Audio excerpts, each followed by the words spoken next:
ಓಂ ಶ್ರೀ ಗುರು ರಾಘವೇಂದ್ರ ಸ್ವಾಮಿಯೇ ನಮಃ. ಎಲ್ಲರಿಗೂ ನಮಸ್ಕಾರ ಸ್ನೇಹಿತರೆ, ನೀವೆಲ್ಲ ಚೆನ್ನಾಗಿದ್ದೀರಾ ಅಂದ್ಕೊತೀನಿ. ನಾವು ಚೆನ್ನಾಗಿದ್ದೀವಿ.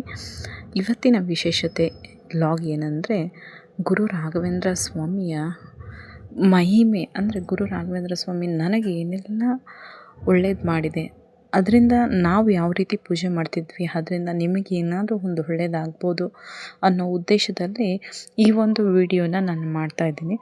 ದಯವಿಟ್ಟು ಯಾರೆಲ್ಲ ನನ್ನ ಚಾನಲ್ ಸಬ್ಸ್ಕ್ರೈಬ್ ಮಾಡದೆ ಕೇಳ್ತಿದ್ದೀರಾ, ದಯವಿಟ್ಟು ಚಾನಲ್ ಸಬ್ಸ್ಕ್ರೈಬ್ ಆಗಿ, ಲೈಕ್ ಮಾಡಿ, ಶೇರ್ ಮಾಡಿ, ಕಮೆಂಟ್ ಮಾಡಿ.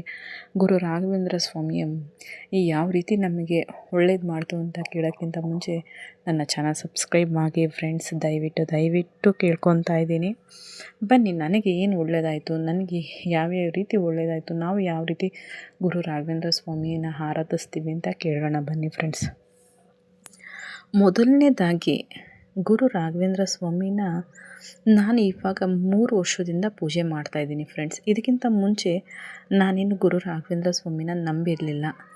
ನಮ್ಮ ಯಜಮಾನರು ಪೂಜೆ ಮಾಡೋರು ಅಷ್ಟು ಬಿಟ್ಟರೆ ನಾವು ವಿಶೇಷವಾದ ಪೂಜೆ ಅಂತ ಮಾಡ್ತಾಯಿರಲಿಲ್ಲ. ಆದರೆ ಒಂದು ದಿನ ನನಗೆ ಕನಸಲ್ಲಿ ಗುರು ರಾಘವೇಂದ್ರ ಸ್ವಾಮಿ ಒಂದು ಪೂಜೆ ನಡೀತಿರುವಂಥ ಒಂದು ಸ್ಥಳದಲ್ಲಿ ಹಣ್ಣು, ಹೂವು ಪ್ರತಿಯೊಂದು ರಾಘವೇಂದ್ರ ಸ್ವಾಮಿ ಫೋಟೋದಿಂದ ತೆಗೆದು ನನಗೆ ಯಾರೋ ಕೊಟ್ಟಂಗಾಯಿತು.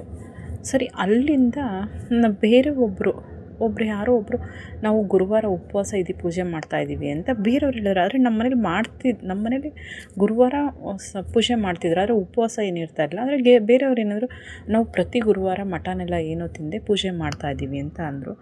ಅಲ್ಲಿಂದ ನನಗೆ ಗೊತ್ತೇ ಆಗಿಲ್ಲ ಫ್ರೆಂಡ್ಸ್, ನಾನು ಯಾವ ರೀತಿ ಗುರು ರಾಘವೇಂದ್ರ ಸ್ವಾಮಿನ ಅಲ್ಲಿಂದ ಪ್ರಾರಂಭಿಸಿದ್ದು. ಇದು ಇವಾಗ ಪ್ರತಿ ಗುರುವಾರ ನಾನು ಉಪವಾಸ ಇದ್ದು ಪೂಜೆ ಮಾಡ್ತಾಯಿದ್ದೀನಿ ಫ್ರೆಂಡ್ಸ್. ಉಪವಾಸ ಪ್ರತಿ ಗುರುವಾರ 7 ಗುರುವಾರ ನಾವು ಉಪವಾಸ ಇದ್ದು ಪೂಜೆ ಮಾಡೋದ್ರಿಂದ ನಾವು ಅಂದ್ಕೊಂಡಿರೋ ಕೆಲಸಗಳೆಲ್ಲ ಆಗುತ್ತೆ ಫ್ರೆಂಡ್ಸ್. ನನಗೆ ಇಷ್ಟು ಕೆಲಸಗಳಾಗಿದೆ ಅಂದರೆ ಹೇಳ್ಬಾರ್ದು. ನಾನು 7 ವಾರ ಅಲ್ಲ, 3 ವಾರ 4 ವಾರ ಆಗೋಷ್ಟೊತ್ತಲ್ಲಿ ನೀವೇನು ಅಂದ್ಕೊಂಡಿರ್ತೀರ ಆ ಕೆಲಸ ಕಾರ್ಯಗಳು ನಿಮಗಾಗೋಗುತ್ತೆ. ಆದರೆ ನೀವು 7 ವಾರ ಅಂತ ಅಂದ್ಕೊಂಡು ಪೂಜೆ ಮಾಡೋಕ್ಕೆ ಸ್ಟಾರ್ಟ್ ಮಾಡಿರ್ತೀರ, ಅದು ನೀವು 7 ವಾರ ಕಂಪ್ಲೀಟ್ ಮಾಡಲೇಬೇಕು ಫ್ರೆಂಡ್ಸ್.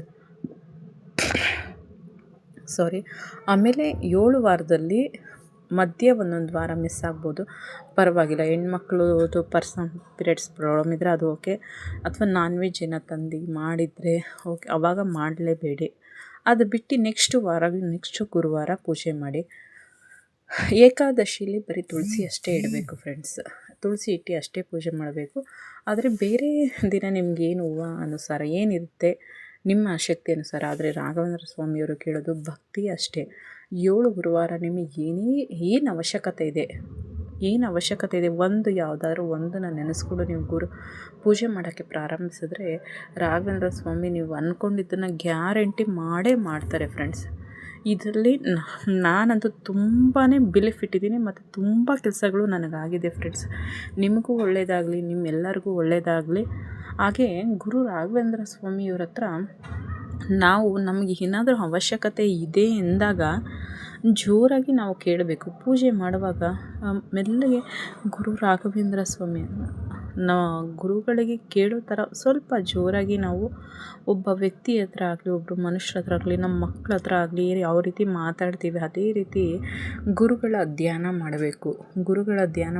ಈ 108 ಬಾರಿ ಗುರು ರಾಘವೇಂದ್ರ ಸ್ವಾಮಿನ ಧ್ಯಾನ ಮಾಡಿದ್ರೆ ಗುರುವಾರ 108 ಬಾರಿ ನೀವು ಉಪವಾಸ ಇದ್ದು ರಾಘವೇಂದ್ರ ಸ್ವಾಮಿ ಧ್ಯಾನ ಮಾಡಿ. ಮತ್ತು ಬುಕ್ ಇದೆ, ಗುರು ರಾಘವೇಂದ್ರ ಸ್ವಾಮಿ ಬರೆಯೋ ಬುಕ್ಕನ್ನು ಬರೆಯೋದಕ್ಕೆ ನೀವು ಪ್ರಾರಂಭಿಸಿದ್ರೆ ನಿಮ್ಮ ಕಷ್ಟಗಳೆಲ್ಲ ಬಗೆಹರಿಯುತ್ತೆ ಫ್ರೆಂಡ್ಸ್. ನಿಮ್ಗೆ ಏನು ಬೇಕು, ಏನೆಲ್ಲ ಬೇಕು ಎಲ್ಲನೂ ನೀವು ಕೇಳ್ಕೊಳ್ಳಿ.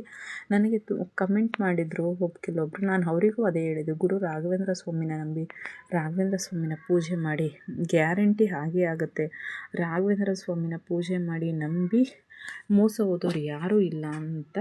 ನಿಮಗೆಲ್ಲರಿಗೂ ಒಳ್ಳೆಯದಾಗಲಿ ಫ್ರೆಂಡ್ಸ್. ದಯವಿಟ್ಟು ನನ್ನ ಚಾನಲ್ಗೆ ಲೈಕ್ ಮಾಡಿ, ಶೇರ್ ಮಾಡಿ, ಸಬ್ಸ್ಕ್ರೈಬ್ ಆಗಿ. ಈ ವಿಡಿಯೋ ನೋಡಿದ್ದಕ್ಕೆ ತುಂಬ ಥ್ಯಾಂಕ್ಸ್ ಫ್ರೆಂಡ್ಸ್. ಗುರು ರಾಘವೇಂದ್ರ ಸ್ವಾಮಿ ನಿಮ್ಮೆಲ್ಲರಿಗೂ ಒಳ್ಳೇದು ಮಾಡಲಿ ಅಂತ ಕೇಳ್ಕೊತಾ ಇದ್ದೀನಿ ಫ್ರೆಂಡ್ಸ್.